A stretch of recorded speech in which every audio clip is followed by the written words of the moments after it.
Assalamu алейкум көрөрмандарым. Алдыда дүйнөлүк жаңылыктар менен бөлүшүп алып барган мен Орозбек Иманалиев. Кытайдын түштүк батышында жааган жамгырдын кесепетинен эң аз дегенде 12 адам көз жумду. Кытай калкты кысымга алуу үчүн уйгурларга төрөттү көзөмөлдөөгө мажбур кылды. Невадада да токой өрттөнүп кетти. Пакистанда террористтер фондтук биржа операциясына кол салышты. Коронавирус жаңыртуулары.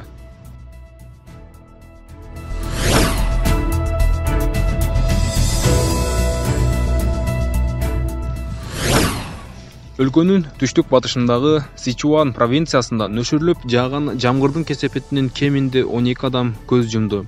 Бул тууралуу 29-июнда Синхуа маалымдады. Мындан тышкары кеминде 10 адам дайынсыз жоголгон деп билдиришти агенттик. Нөшөрлөп жааган жамгыр бир нече шаарды суу каптаган. Жалпысынан 10 миңге жакын адам кооптуу аймакта болушкан. Алардын ичинен 7,7 миң адам эвакуацияланган. Ошол эле учурда элементтер үйлөрдүн, бир нече шоссе, жолдордун, көпүрөлөрдүн, дамбалардын, ошондой эле электр өткөргүч линиялардын бузулушуна алып келген. Куткаруучулар жабыркаган аймакта ишин улантууда. 27-июнда Кытайдын түштүк батышында узак убакытка созулган жамгырдын кесепетинен Цзянси провинциясынан 42 миң адамды эвакуациялоого аргасыз болгону кабарланган. Булак is check.ru.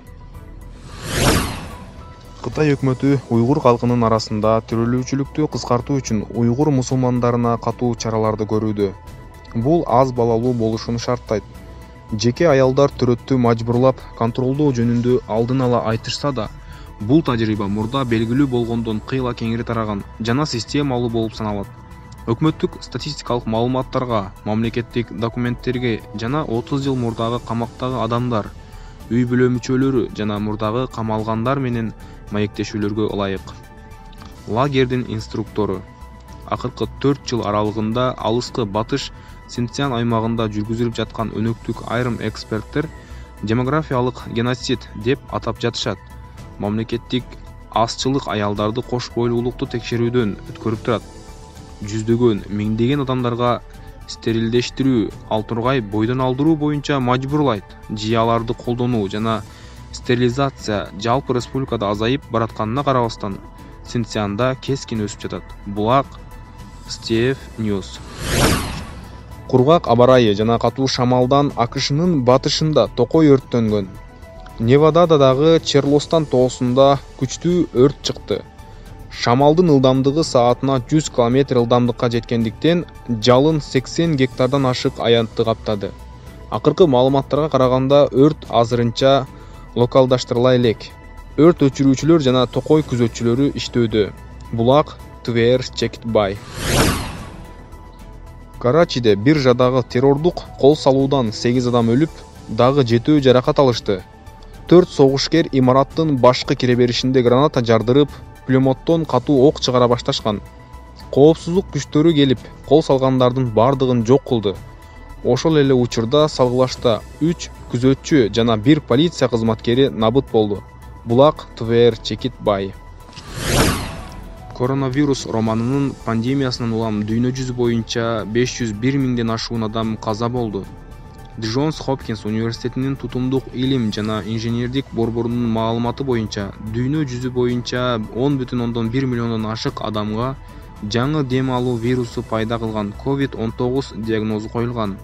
Сыноолордун жетишпестигинен, кабарланбаган көптөгөн окуялардын жана кээ бир өкмөттөр өз өлкөлөрүнүн башаламандыктарынын чегин жашырып жатат деген шек саноолордон улам чыныгы сандар кыйла жогору деп ишенишет.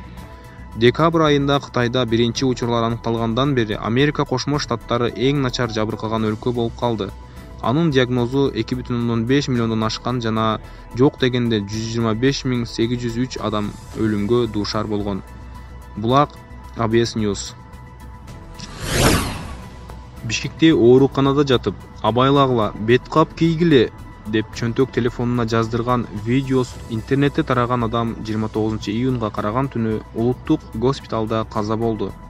Бул маалыматты Азаттыкка Бишкектин ички иштер башкармалыгы тастыктап, ал адам Ленин райондук криминалдык милициясынын ыкчам кызматкери, милициянын ага лейтенанты Бердибай Элакунов экенин билдирди. Булак Азаттык орг. Бүгүнкү жаңылыктар ушуну менен аягына чыкты. Каналга катталып, дүйнөлүк жаңылыктар менен кабардар болуңуздар. Бардыгыңыздарга көңүлдүү кеч каалайбыз. Даярдаган Али Токтомушев.